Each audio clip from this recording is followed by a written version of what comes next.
All right, welcome to the RealGM Radio Summer Roundtable. I'm Wes Goldberg. On today's show, I'm going to be joined by Mo Dakhil, one half of the Double Dribble podcast, and my good take host and the author of basketball poetry, Mike Shearer, to rank the top 5 players at each position. We have not seen each other's lists yet. I have a feeling this could get heated, but let's jump in.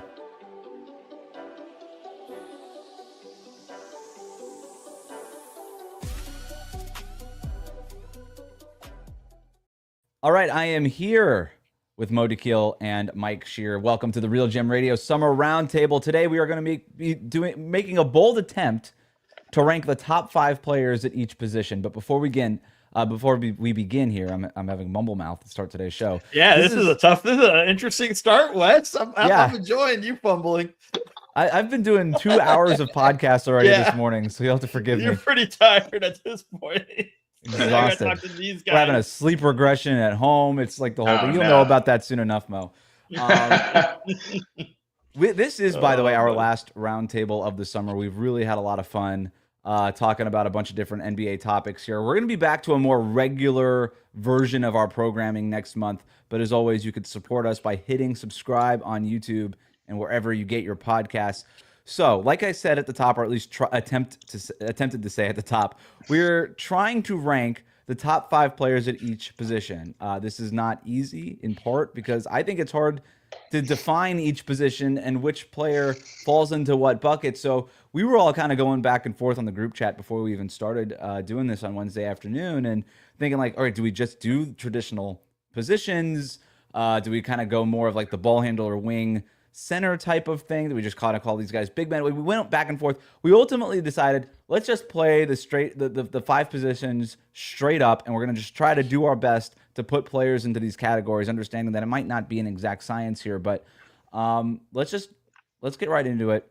Let's start with point guard and kind of work our way down from there. I don't know that there's going to be a whole lot of disagreement with the number 1 point guard. We're also going to try to come to a consensus at the top 5 at each position. So Mike, who did you have number 1 for point guard? I appreciate the easy one. This one is Shai Gilgeous-Alexander for me, and I suspect for you guys as well. Not much else needs to be said. He's the MVP. He's it for a reason. He will probably, he's still in the peak of his prime. There's no reason to think that he's ever going to be worse than this going in the next year or two.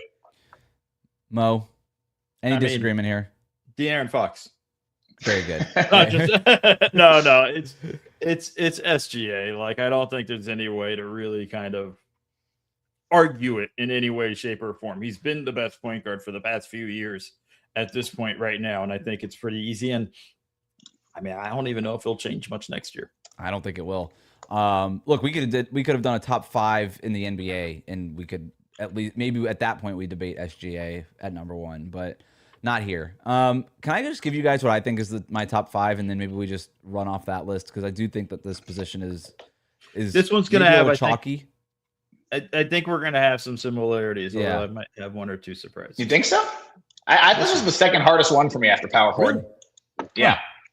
Okay, well, I'm going to tell you where I landed. I went SGA, Luka, Brunson, Halliburton, Cunningham. Where am I wrong? I have Curry over Cunningham, but I have everybody else in that order. I had Curry over Cunningham, and I think it was more just me paying homage to Curry than anything else. I think there's still Cunningham's not quite there at the top 5 yet to me. Mike, if I know anything about you, you've got Cade higher than both of us. You got me pegged, my man. I'm number 3. I got him 3. I have him, and then I have Brunson, and then I have Halliburton and Curry 5th and 6th. And I think that this is somewhat of a nod to expecting a little bit of decline for Curry. This is somewhat of a hope that Halliburton is going to bounce back to form. For me, I try to put a lot of weight in, like, what would these guys look like in an equal environment? And they're not playing in equal environments, right? So this requires some artistic liberties on my side, let's call it, right? But I'm like, nobody works in a worse ecosystem than Cade Cunningham, offensively at least. Like, his second best ball handler for most of last year was Jaden Ivey, who promptly got traded, got injured, and got bounced from the league basically immediately, right? Like, there's nobody there to take any pressure off him. There's very little shooting around him. I think he's like the best defender by far of all these other guys that we're talking about. So I think that's the case for me at number 3 for Cade. I struggle with Curry. Interestingly, he's still the guy that like estimated plus minus likes the best going forward, thinks he's going to be the third best point guard, I should say. I think, he's lost a lot on the defensive end. And the shot's always going to be there. He's always going to be super impactful for a 7-game series. You do worry a little bit with his age about like what's the health going to look like over an 82-game regular season. And I think that I don't remember if you said this off the top, Wes, but one of our criteria was like we're ranking guys based on like what they will do for the upcoming regular season and playoffs. And so for me, I acknowledge that Curry's peak is probably as high as any of these guys, maybe even higher. But I do worry about the rigor of a full regular season. I'm fine with Curry being off the list and having Cunningham come up, but 3 is way too high, Mike. Like I'm sorry, dude. Like that's way too high. When you just look at the fact of like, look at what Brunson just did in the finals and really the whole playoffs. And then when you look at Cunningham's, which I get it, ecosystem, all that stuff, he went from averaging 3.7 turnovers in the regular season to 5.6 in this last playoff run. And that's your point guard. And that's your guy. And I get, again, the whole ecosystem, but he had the same ecosystem in the regular season that he was dealing with in the playoffs. And I think when it kind of got ratcheted up, he wasn't quite ready for that. That's kind of why I didn't have him in the top 5 in general, because in the playoffs, you're still going to be worried about Curry. You're still going to be like, fuck, that dude's still going to fucking rip my heart out. Like that's still going to be a thing. We haven't had that from Cade yet. Like, and some of this, and I'm sure I'll be hypocritical. Some of it's, later on the list, you'll be like, oh, you're betting on a potential or whatever. But like here, I think we're hoping that's what Cade's going to be, but we haven't quite seen that yet in the playoffs. Whereas I feel like everybody else on the list has had those moments. And we are betting on Halliburton having the bounce back, right? In that way, in terms of health with that. I don't mind having Cunningham at 5 over Curry, but I think having him over Brunson and Halliburton is a bit much to me.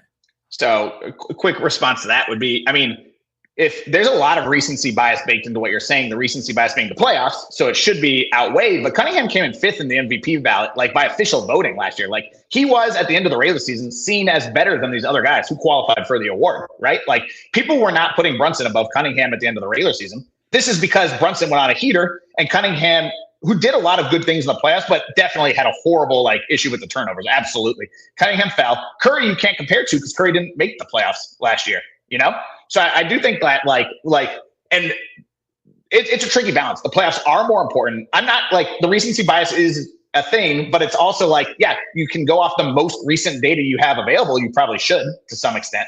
But I do think that we are weighing, a very small sample here, maybe a little bit too much over a body of work that suggested that Cunningham was amazing last year. I think go ahead, Mo. Go ahead, Wes. Sorry. No, go Wes. Go Wes. If I were to break a tie here, I would take Cade over Steph at this point. If we're talking, I need this guy for a full regular season and a full postseason. Steph Curry, to Mo's point, I think his ceiling is still what it was. My question is not about Steph's ceiling. My question is about Steph's floor, right? And I have a lot less questions about Cade's floor, just in terms of availability and what he's bringing night to night to his offense as a driver of offense. Steph Curry is still awesome. He would be 6th on my list, and I wouldn't think hard about it. But if we're doing a top 5, I'm going to leave him off just by a hair, and I'm gonna put Cade at 5 because I can't get so far as to put him at 3. I'm not putting him over Halliburton. I'm not putting him over Brunson. I did toy with this idea though, putting Brunson over Luka. If you ask me, all right, you get to have one of these guys, I might pick Brunson, and maybe that's just NBA Finals recency bias, but in terms of tough shot making, he's as good as Luka. He's not as good as a passer, but he's not a bad one. And there's just there's something about his style of leadership that I think has to be considered. Like if you had to pick one of these guys, just have this regular season, this postseason. I ultimately couldn't get there. I did ultimately put Luka number 2 and Brunson number 3. I did toy with it. Was I crazy to even toy with it, Mo? Yes. That's not even 1 and 2 are locked in that way. It's the gap. But first off, the tough shot making. Brunson dreams of making the shots Luka makes. Let's just start there with some of these things and what Luka has done, and basically through his whole career. And then the gap between the passing is way more than you made it seem. Like, it's not. Brunson makes the right pass. Luka creates passes. No, right? Like, there's a difference Yeah. in that way of, like, Luka creates that. Like, let's not, like, and it's, again, this is the hypocritical stuff, right? Because I just went arguing for Brunson over Cade, and then now I'm going to do the other way around. But, like, you know, we have to remember that, like, the Knicks struggled the first 3 games of the playoffs, and it wasn't until they changed their offense and Brunson let go of the ball for most of that and then took over in crunch time. That was the key to their offense. That's how they went on this run, right? And that's something where it's like the Lakers will not win a game if that's the case with them in that sense, right? Like, or at least a playoff game, I should say. But, like, I think the gap between 1 and 2 is it's a lock for me. I don't know how Mike feels, and he's making the face because he's like, yeah, you just made my Brunson argument against me. But no, I'm sort of in between. Like, I definitely had Luka firmly above Brunson. I don't think it's crazy though. I think, like, to the tough shot making point, like, I do think it's interesting. They have almost identical field goal, 3-point, true shootings, playoff career averages between the two of them, like almost to the dot. So I think, but, like, Luka's obviously bigger. Luka can get into spots on the floor that Brunson can't. Luka's a way better passer, as you guys both acknowledged. And defensively, you know, like, they're kind of, at least Brunson takes a lot of fouls. Luka's a little bigger. They're both kind of net negatives on that end. I don't know. Brunson tries harder defensively. I'll give him that. More consistently, too. Yeah. You know, but when the Mavs went to the finals, Luka was giving more of a consistent defensive effort that we haven't seen since. But and by the way, defensive effort does not mean good defense. Just means he actually tried a little more. But like, I think that's more the thing. This past season, Brunson did actually, like, try effort-wise defensively.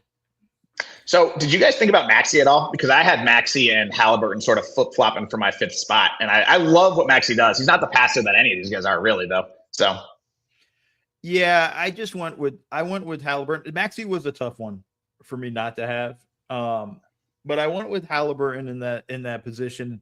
Just because at the end of the day, too, I just feel like I don't think people really like Halliburton's kind of Steve Nash.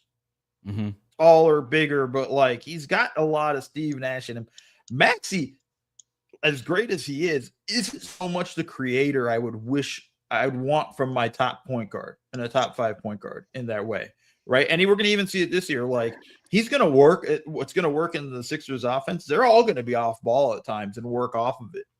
Whereas, like, I don't feel like he's going to be that high level of a creator that we would hope you'd want from that. And I don't know if he actually has that in his game. That would be the next part of his leap, right? If he does somehow develop that part of his game, that's what would get him, I think, on this list. I did consider him, Mike, to your question, but it was a worthwhile consideration. He's an amazing scorer, better defensively than I think some of these other guys that we're already talking about. But yeah, he was another guy that I left off by a hair. So where do we end up? Let's try to put a bow on the point guard spot. SGA and Luka, we put as our top 2. Mike, you had Cade all the way at 3. Mo and I disagree, so we're going to have to drop him down. But I guess the only question is, are we dropping him under Brunson and Halliburton? Because I think we agree on our top 5. How are we going to order? Mo, I'll let you attempt to break the tie here. No, Brunson, I think Halliburton, Cade. Cade's 5, Halliburton's 4, Brunson's 3. To me, that's Mike, any strong disagreement? No, I mean, you and I have talked before about how we both thought Halliburton was a top 5 player in the NBA during his finals run, right? And so, like, I'm just a little more skeptical that he's going to find that form next season, at least, like, for the first few months. I think there's a very real chance in 3 months we're like, what's wrong with Halliburton? I just think he's always been a slow starter. He's going to be injured. Who knows what he looks like? That's all. But we're optimists here. We're going to put Halliburton at 4. I like it. That brings us to shooting guard. Mike, why don't you hit us with your top 5, how you had it in order, and then we'll go off of that. Yeah, man, this was so tough because, frankly, you run out of, like, really high-level shooting guards pretty quickly, at least with the ones I had in this group. And, I think there is a tighter margin between the top 2 guys than a lot of people probably do, but I still probably went with the obvious one, which is Anthony Edwards, number 1. I had Donovan Mitchell, 2. I had Devin Booker, 3. And then 4, 5, 6 gets super interesting. I had 3 guys in here, one of whom you might not even classify as a shooting guard. But I had 4. I had Stephen Castle, 5 Desmond Bain, 6 Austin Reeves. And I'm curious if you guys had somebody else in here. My argument for Castle even being here is that basically he was a point guard. He was so bad at point guard that the Spurs were like, you can't be point guard anymore in the playoffs. You're going to have to go to being an off-ball guy for a while, right? And so maybe he can become a point guard, but on this team with so many ball handlers, I think like he ended up playing more shooting guard when it came down to it. So I'm going to include him there. I really like the growth we saw from him last year, from his rookie to his second year. The three-pointer was better than I think people realized. There's like proof of concept there that I like. So I have him at number 4. And then 5 and 6 was Bane versus Reeves. Kind of slightly different guys. Like Reeves, is a little bit better with the ball in his hands. He's a little bit better of a playmaker, better foul drawer, etc. Bane, I like his shooting. I think it's rock solid. I think he's enough of a defender and such a good shooter that he kind of fits anywhere. Whereas Reeves, you have to be a little bit more careful about who's around him. So I ended up with Bane at 5, but like I'm not really going to seriously push back if people have Reeves at 4 and Bane at 5 and Castle off the board entirely. This was hard. Mo, is there any names that we're not including here? Any thoughts on Mike's list? Yeah, the last 3 he just named. Last 3 he just named. None of them were on my list. Well, who did you have then? Who did you pick? I'm with him. Ant's number 1 with like there's no conversation in my opinion. I agree. Anthony Edwards number 1 at shooting guard. I had Mitchell at 2, which is the same as Mike. Now this next guy might not be a shooting guard. We might you guys might have him in other positions, but I am betting on Tatum coming back. And I have him kind of more, to me, he's more of a shooting guard. And I think he'll have to, unfortunately with the Celtics, he'll probably actually have to play more big positions. So I'm happy to take him off the list. Yeah, Mike, where did you end up on Tatum? Power forward. You had him power forward. Small forward because I kind of just split the difference. So we all had Hauser is there at 3. So yeah, we're all over the place. That one's kind of hard. So I'm fine if we take him off the list. I had Jalen Williams from OKC. I have him as a small forward. I have him as a small forward as well. Because it's going to be Shea and Casey Wallace probably as the 1-2, and then they have Chet and Isaiah, so that kind of forces him to a small forward. I think for me, it's always like this is why I have a problem with like the way nowadays point guard, shooting guard, small forward. It's like it's point guard, 2 wings, 2 bigs, so it's kind of in that way. But that's where I had him, and then I had Devin Booker at 5. Right. You had Booker, so we're only off by 2 guys, but I guess I have 2 guys that you didn't even consider for the positions. So that's where I was with my list. I like Castle with your point. I think Castle's gonna have to be a shooting guard in the NBA. Like I don't think he can be a point guard, and it's not like the way that team's constructed. It's going to be Dylan Harper. And I'm just going to tell you now, next year, whenever we do this, Dylan Harper will be in my top 5.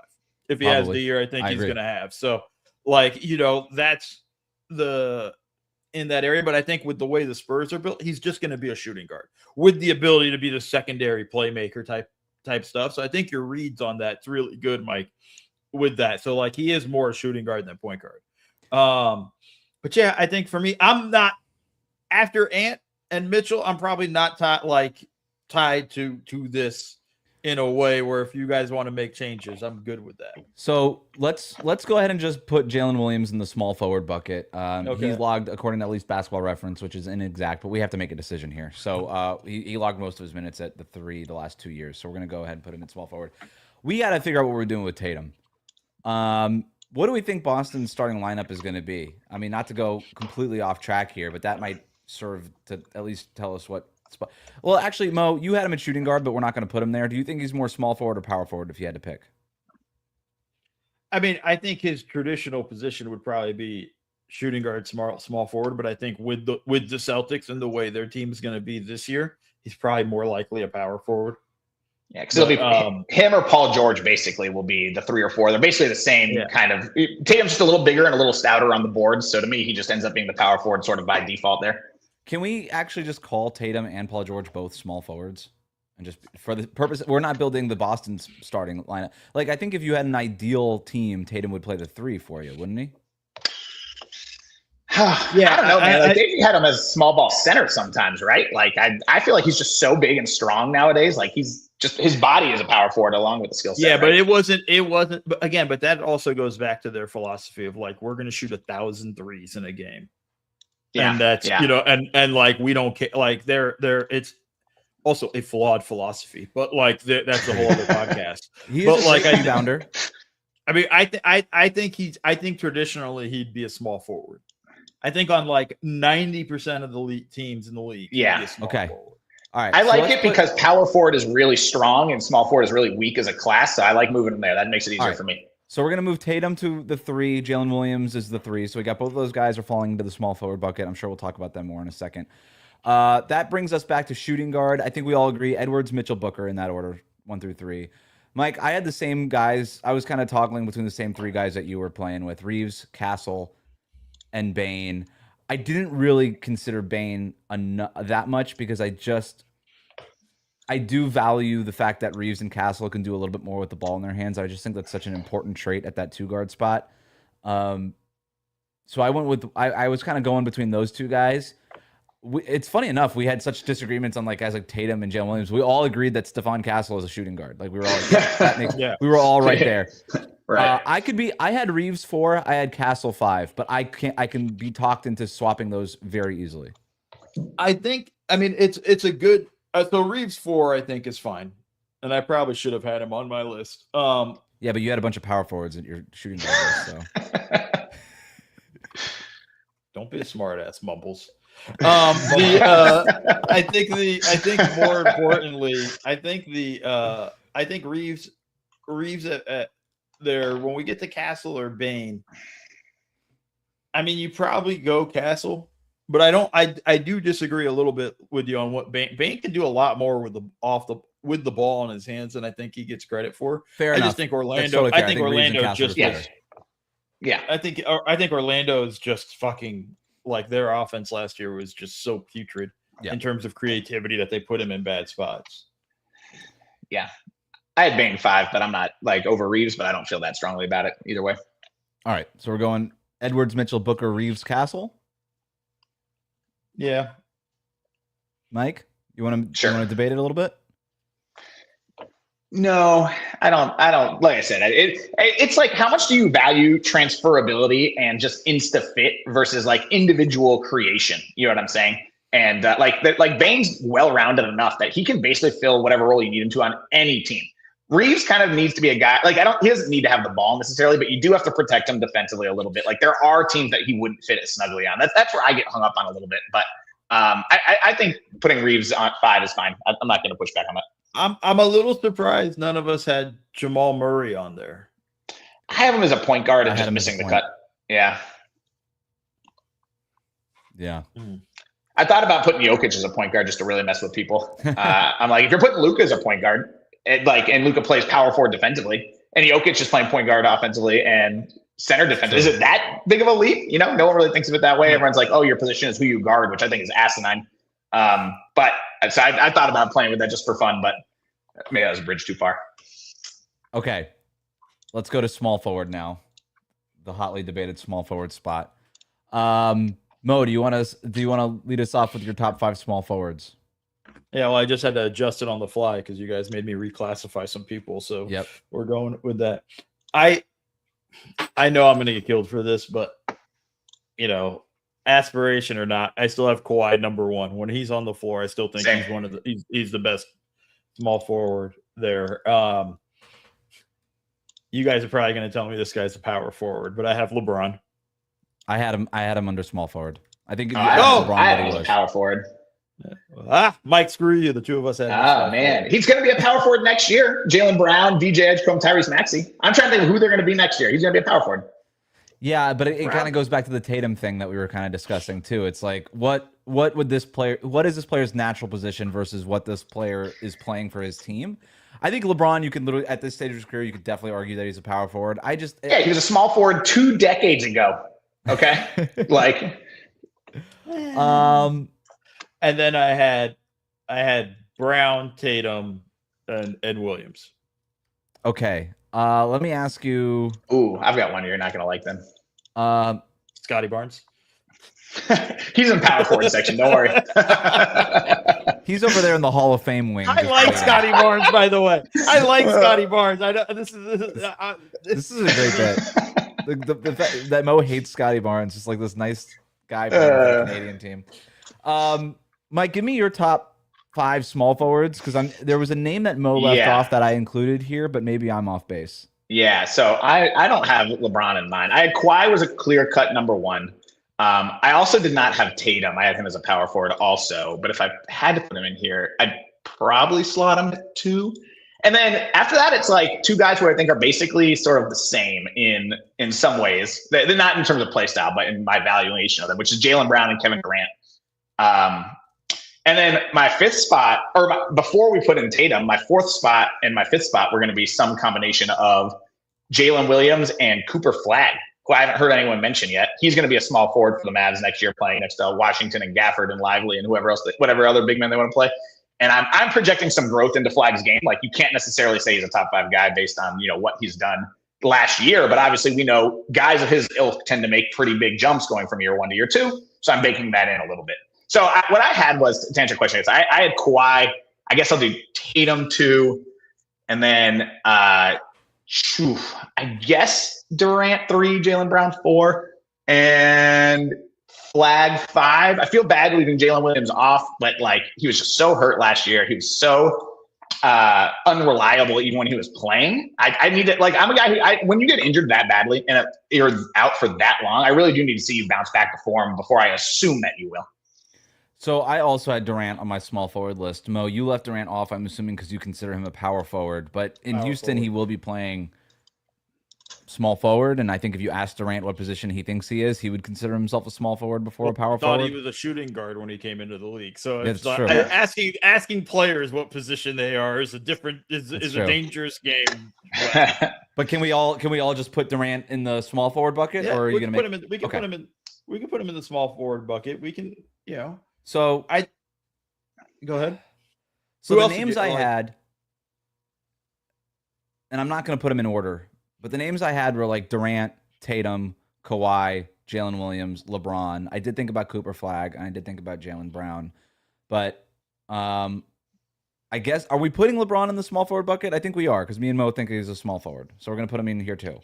When was the last time he played small forward? Last year.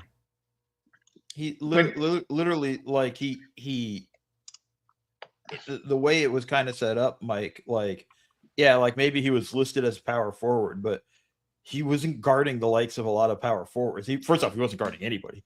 But I was going to say, is the more important thing. But it was always Rui Hachimura was the power forward. Yeah, I guess you're right. I guess that's fair. I also was thinking about and he should be on your top 5 power forward list, right? Yeah, and that's what I was kind of making room for more power forwards and kind of supplementing a pretty weak small forward class. But I think we have enough good names here now that.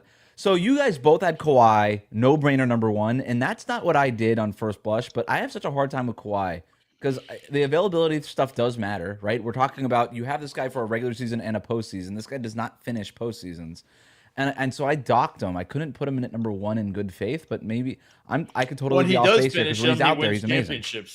When he does, he wins championships. Right. It's the ultimate sort of swing here. Yeah.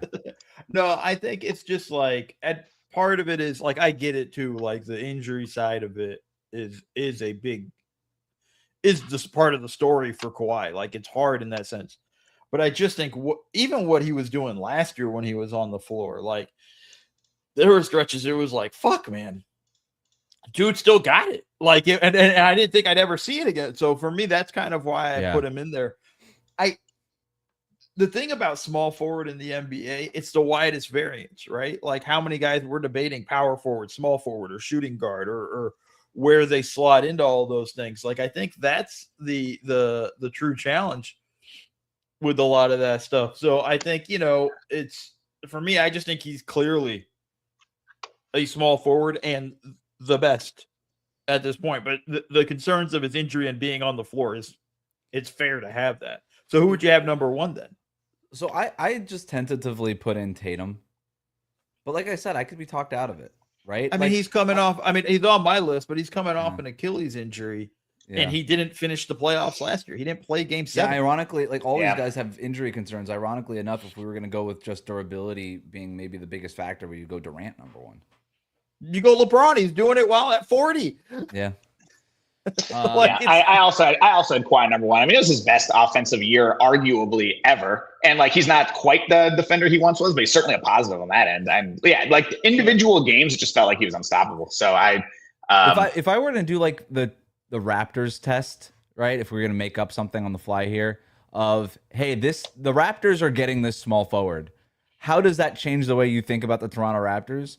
If the Raptors were trading for Tatum, I don't think I would be as high on them, given that we assume that they're going to end up completing this trade for Kawhi. If they traded for even Kevin Durant, I'd still like the Kawhi trade more for Toronto and consider themselves a more of a threat in the Eastern Conference. So yeah, let's do it. Let's put Kawhi number 1 here. That's fine with me. That leaves we all kind of had Tatum high up on our list. Do we go Tatum number 2? Do we have any debate on who goes over Tatum? No. Okay. If we're making Durant a small forward, are we putting him number 3 because we all had him high on our list? Yeah, that's what I had. Or LeBron? I guess it would be a Durant versus LeBron thing. You can go Durant. And then LeBron? And then LeBron. And so now we have a battle royale between Jalen Williams, Jaylen Brown, and Cooper Flagg. I don't think I'm leaving anybody out from who we talked about for the 5th spot. Cooper Flagg's too early on this list for me. Like he might be here. He might be like Dylan Harper and might be on this list next year. Where we're like this. And Mike, you can message me during the season and go like, I fucking told you, you moron. But like it's no. With the way we've added guys in, he actually is 6 for me now. So I would have Jaylen Brown in the 5th spot. Yeah, so I think you have to go Brown with just what he did last season with the Celtics team and really carried them, to a 50-win season. I think you got to put him in. That's crazy. Yeah, that's why I have now. Top 5 small forward for salary dump. Kawhi, Tatum, Durant, LeBron, and Jaylen Brown are our top 5 small forwards. Okay, I like it. That brings us to power forward. We'll go back, if we're kind of doing this snake style, we'll go back to my list and you guys can poke holes in that one. This was really hard. Mike, you were talking about this earlier. Oh my God. Yeah, this was brutal. So number 1 to me is easy. I put Giannis number 1. Yeah. Yep. This, I teased this, maybe right at the beginning or before we started recording. I thought that I was going to do something crazy. This is my crazy thing. Am I crazy for having OG here at number 2? That's what I got. At 2. Both of you at 2. Yeah, he was 4, but I've lost 2 power forwards. So, well, I guess he's moved up to 3 now because I lost the power because I had Durant as power forward. Yeah. So who do you have number 2? I have Mobley. Oh, okay. So Mobley dropped on my list. Mm-hmm. Okay. So I had, just to continue, like we'll round out my list and then we can kind of debate it. So I had Giannis, Anunoby, Siakam, Jalen Johnson, Evan Mobley as my top 5.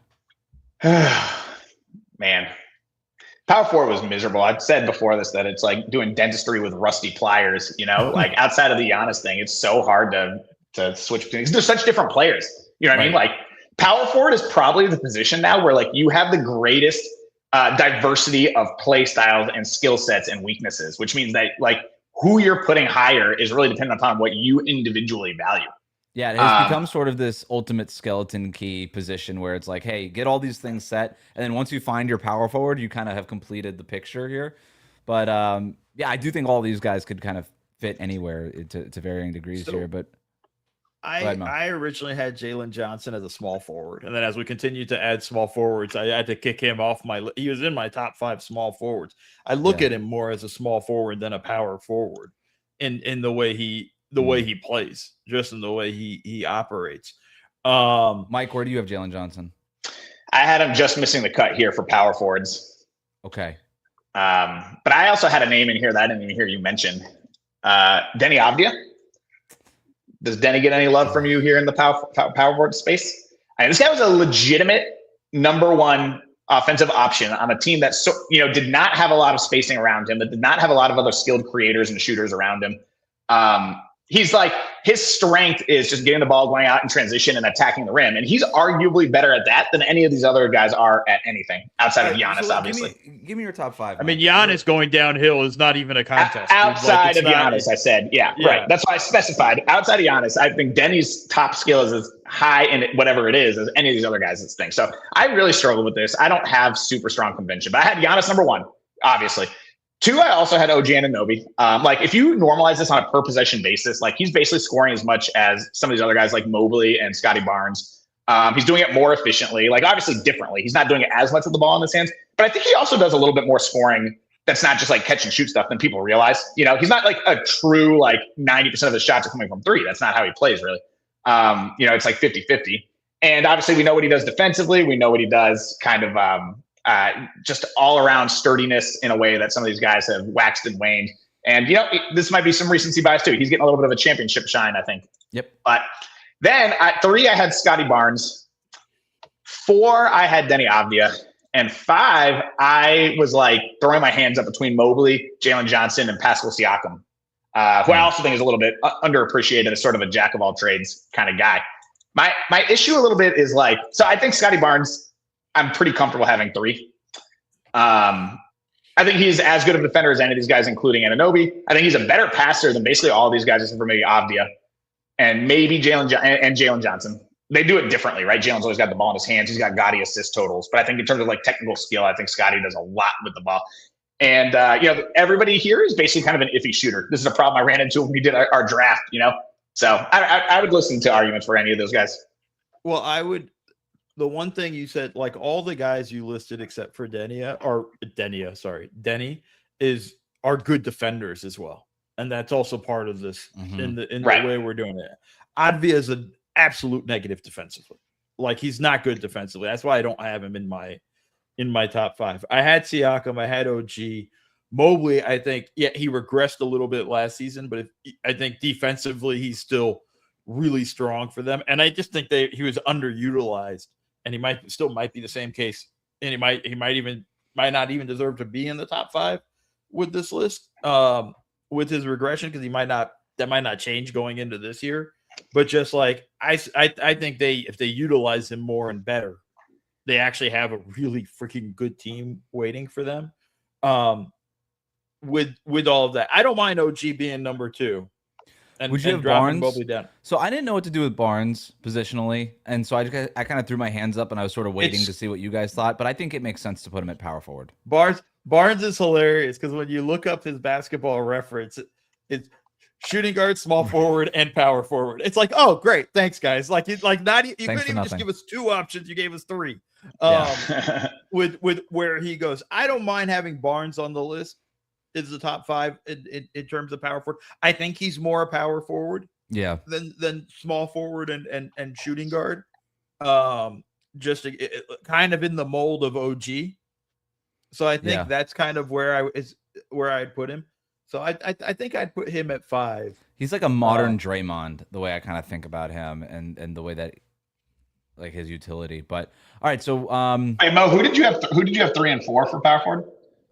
Mobley and. Well, I had to change my list because also I had KD on there. So I took him out. So my list was Giannis, Mobley, OG, Siakam, and Barnes. So now that I've added you had Siakam on there too. Yeah. Okay. So I had Siakam on there from the beginning. I had Siakam 5th. Yeah. So do we all right. So what I'm hearing is that our consensus for no, Mike, you also had Mobley in your top 5, right? I did not. So our consensus 4 is Giannis, Anunoby, Barnes, Siakam. Those are the 4 on everyone's list, I think, right? Yeah. And maybe there's a debate between Barnes and Siakam 3 and 4. But I'm okay leaving it. I go Siakam 3. See, I had Siakam 3 as well. All right, so we're gonna break the tie there. Siakam 3, Barnes 4. So now we have a battle royale. Jalen Johnson, Evan Mobley, Denny Avdia. Honorable mention Aaron Gordon, but that guy got to stay healthy before he's on this list. So Jalen Johnson, Evan Mobley is. Am I missing somebody for our 5th spot? I think that's it, right? I think that's right. Yeah. I'll lean. I just don't think. Oh, Avdia was the other one, but I guess we're not putting him on. I'm the only Avdia believer. Yeah, I want to see Avdia do it again. Maybe that's not fair, but like his usage rate was so high last year. One thing I like about Avdia is he always plays though, and Jalen Johnson is always hurt. You know, like last year he wasn't, but Jalen Johnson's track record is so sketchy on that it makes me nervous. But for me, it's like Mobley is an actual true power forward. Yeah. Right. Position wise. Then like Jalen Johnson to me is a 3. Obviously as a power forward, but doesn't play any defense. And I think when you look at what the way the Blazers are set up for next year, like I think there's a serious regression coming for him, just in the pure sense of usage. Like he's going to be on the floor with Ja, with Dame. Like he ain't getting as many touches as he got before. Like there's going to be a level of like, that's a weird team. Good luck, Mike and Norris, putting that. We're also evaluating these guys together. like Jalen Johnson's coming off of a career year. Denny Avdia's coming off of a career year. Evan Mobley's coming off of what's a disappointing year, and I think that factors into our valuation a little bit. I'm comfortable just going ahead. I'll put Mobley over Jalen Johnson on my list, and maybe we could put him at 5 here. I think that's okay. Mike, any strong disagreement? Nope. Power forward is tough, man. I respect all of these opinions. The other I had Barnes on the list. He was right there, Mike. That's what I'm saying. It's funny because I've been a known Barnes hater for basically his entire career until last season. So this is just a weird role reversal for me. One thing I was thinking about here too was like, I was trying to like, okay, well, if we put Jalen Johnson in Mobley's spot, are the Cavs better? And I kind of think they are. But then I was thinking, well, if we put Mobley in Jalen Johnson's spot in Atlanta, isn't Atlanta better? And I kind of think they are. So should we just trade these players? Well, I don't think Cleveland's better defensively because of the size of Mobley and what he can. Yeah, bring now on like I said, if you have Mitchell and Harden, you don't really. And now that they have Peyton Watson, yeah, it's like true. Okay, then it's now it's almost like I don't know if Johnson would have fit in that way. Yeah, you're right. Trade rescinded. You know what's crazy is we're not even talking about some like big names here, right? Like Paolo Banchero would have been maybe on this list in previous years, or at least been talked about. Zion Williamson. Nobody has said Zion. Zion had a nice year last year. Nobody even mentioned him.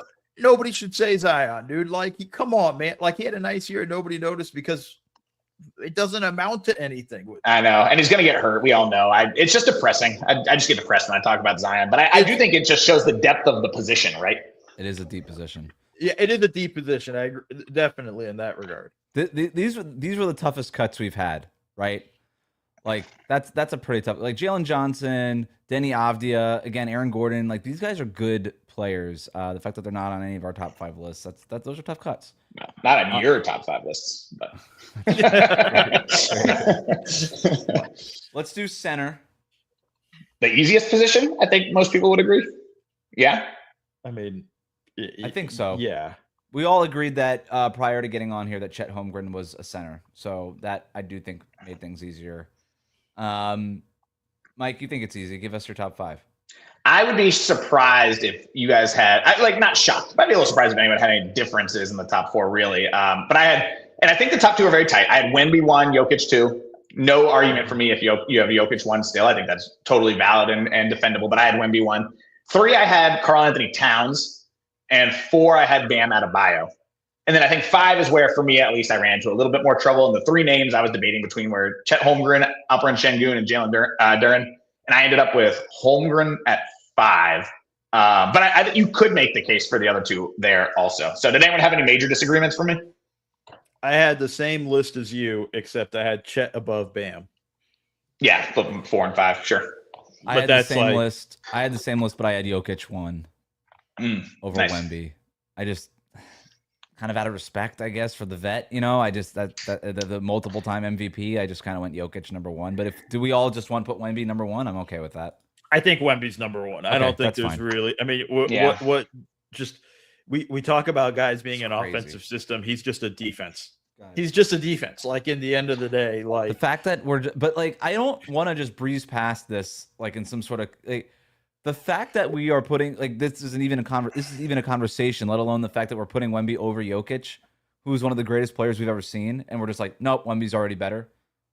Well, I think it's so cool that we're talking about arguably the best defense. Like we're projecting here, but it could go down as the best defensive player of all time and the best offensive player of all time, right? Like you can make that argument in terms of like. Not only is Jokic like an incredibly efficient scorer, he's one of the best passers ever. He's one of the best, offensive screeners in the game today. I don't know how you would rank that historically, but he's certainly one of the best we see in today's game. Like the well-roundedness of him offensively, like he could go down in 5 years as the best offensive player ever. Wemby could go down as the best defensive player ever, and they're both at the same position. We're trying to value those things. It's crazy. We all have Cat number 3. What he showed in that playoff run and in the finals, I don't think. To me, that's like he's in a tier by himself now. Yeah, right. That's not even close. And then I would go Bam over Chet, and I didn't think that hard about it. I was more like Mike, where I was like Chet, Duran, Şengün. I think Şengün almost gets a. I ended up with Chet number 5, but the reason I gave Şengün some more consideration is he's asked to do basically as much as anybody else on this list outside of Jokic, right, offensively. But I ultimately went Chet because he's just a little bit more well-rounded. Yeah, I think. Sorry, Mo, you go. No, Mike, please go. I just wanted to make one point about Chet, which I think is interesting. I don't think people have fully internalized yet, is that he's turned into like a hellacious rebounder. I think one of the criticisms of him is he gets bullied on the boards, et cetera. And that can happen in individual plays still. But in the aggregate, he's actually averaging more rebounds, per possession than Bam or Şengün. He's a well above average, like 85th percentile defensive rebounder for big men now, according to cleaning the glass. Like I think that's an area of the game that he has addressed very significantly, which is cool. Mo, you had Chet over Bam. Yeah, I think, at the end of the day, I just kind of look at what, I guess maybe it's me hoping or me projecting more what I think Chet could be more offensively. Mm-hmm. Like this will get me in trouble with Oklahoma City fans. Not that that'd be a first for me.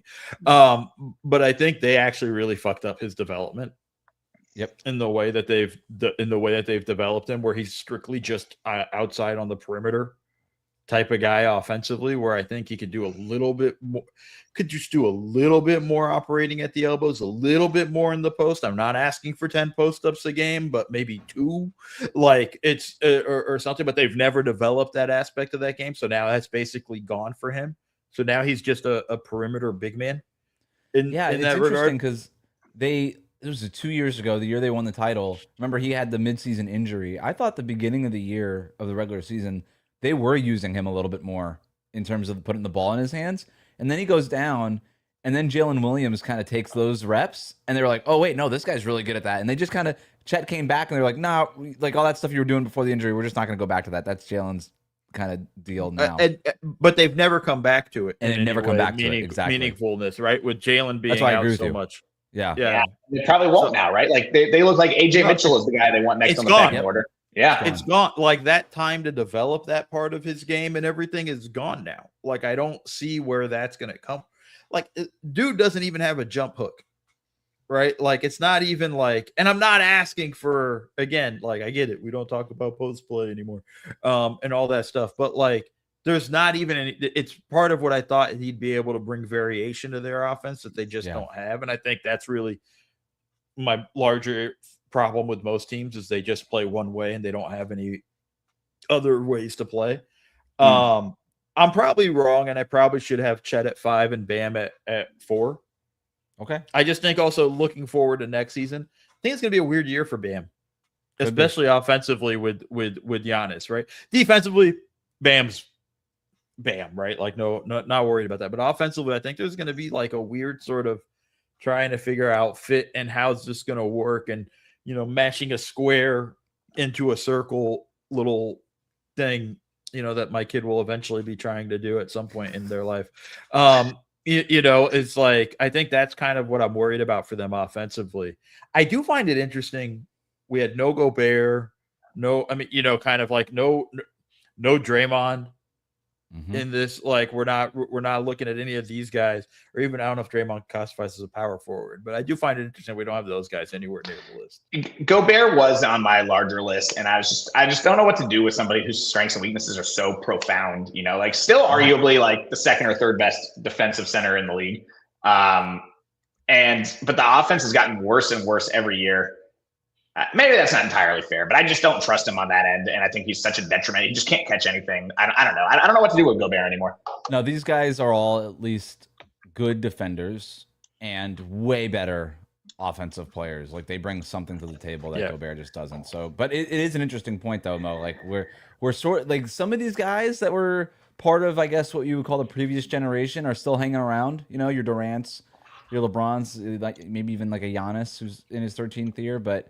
Other guys have started to fall off here and given way to some of these younger guys. So our top 5 centers: Wemby, Jokic, Cat, Bam, Holmgren. That's what I got. Yeah. So That's a good list. That's our top 5 at every position. Some good debate there. I thought we came to a nice consensus at the end of the day. Most surprising takeaway here is, I think, the fact that we all had Stephon Castle as a 2-guard and OG Anunoby as our second best power forward. Just without debate. I thought we were going to debate all those things. We didn't really debate that at all. Originally I had OG as my third or fourth best power forward, I think, but we ended up moving a lot of my power forwards out of there, so that made it much cleaner. I had him as third, so I had KD above him. So no James Harden at point guard. Who's the hardest player for you guys to rank, just like off the top of your head? I had a lot I had a lot of trouble with Tatum. That's why I think we went back and forth with that. Tatum was probably the most difficult because it's like the questions of how I have a lot of how he ended the season like they never talked about what happened to him in Game 7, right? Like it's like what was the setback that made him miss a Game 7? Agreed. That like and it's never really been mentioned, and they just kind of don't worry about it. We're assuming it doesn't matter, and then they traded the insurance policy, so. Well, it's okay. They got Paul George back. That's right. And now we have all the Celtics fans talking themselves into, is Paul George actually better than Jaylen Brown? Yeah. Not according to our list. Not according to our list. Jalen Johnson was the hardest guy for me. He didn't even end up making my top 5, but I like just the surface level stats are just so gobsmacking. You know what I mean? Like he really fills up the box score in a way that it's hard to ignore. And I wonder how much I'm discounting like he's been a good defender in the past. He just wasn't last year. Kind of like Denny Avdia, I think, is a guy who's been a good defender early in his career and then just fell off completely. And it's like, how can they recapture anything of what they used to bring on that level for me? Can you be a good defender if you were on the Washington Wizards? Like Somebody early on in his career. But he used to be like, no, you don't have to be a good defender. Somebody has to score, but you don't have to be a good defender. I guess that's true. I mean, I distinctly remember Wes Unseld used to sub Denny in offense, defense in his like rookie and second season as the defensive stopper, and then he'd get subbed out for somebody on offense. Like that was a thing that was happening on the regular back in the day. We'll see what Anthony Davis does this season. That's going to be. Dude, I can't wait to watch the Wizards. I think they're going to be so fun. They're going to be a fun team. They're going to be fun. I'll say the hardest thing about this, and we saw it play out through all our lists. Yeah, just the positionlessness of NBA. Yep. See, I made fun of you earlier, and now it's karma. Came back. Is what made it difficult. Like in the way of like, this guy's not a power forward to me. No, this guy's a small forward. This is, like the looking up Scotty Barnes, and it's like he has every position listed. Right. In all those things, like that is actually the thing that made this list a little bit more difficult. Yeah, and I think it was kind of the core of our debate. We kind of all agreed on which players should be involved in this conversation, but it was all like, what buckets do we put them in? Yeah. All right, I'm gonna recap our top 5, and then we're gonna get out of here. So, point guard: Shai Gilgeous-Alexander, Luka Doncic, Jalen Brunson, Tyrese Halliburton, Cade Cunningham. At shooting guard, we had Anthony Edwards, Donovan Mitchell, Devin Booker, Austin Reeves, and Stephon Castle. At small forward, we had Kawhi Leonard, Jason Tatum, Kevin Durant, LeBron James, and Jaylen Brown. At power forward, we had Giannis Antetokounmpo, OG Anunoby, Pascal Siakam, Scotty Barnes, and Evan Mobley. And at center, Victor Wembanyama, Nikola Jokic, Karl-Anthony Towns, Bam Adebayo, and Chet Holmgren. That's going to do it for this week's Summer Roundtable. A reminder that we will begin more regular programming again next month. So subscribe to the RealGM Radio feed for more of Mo and Jared over at the Double Dribble, and then Mike and I over at Good Take. Thanks so much for listening.